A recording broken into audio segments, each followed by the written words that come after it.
Si Onjëjt në qiell ishte një nga performancat më të veçanta të festivalit ndërkombëtar të Butrintit. Në mbylljen e këtij eventi të përvitshëm, trupa e artistëve italian të Bergamos, veshur si ëngjëj, ka zbritur në tokë. Me performancat e eshtura ta kanë hyrë mes publikut në shëtitoren kryesore të Sarandës, duke komunikuar me gjuhën e figurave. Regjizori i trupës italiane tregon se është pjesëmarrës i mbi 40 aktiviteteve të tilla. Sipas tij, festivali Butrintit ishte një emocion ndryshe, si për artistët, ashtu dhe publikun.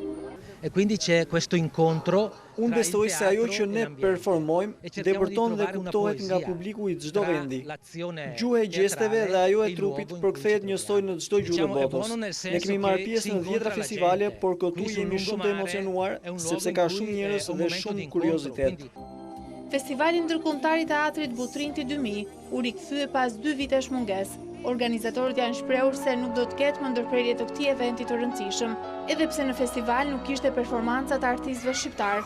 Kritikët vlerësuan pjesëmarrjen dhe pjesët e artistëve të huaj nga Bullgaria, Italia, Spanja dhe Shtetet e Bashkuara të Amerikës.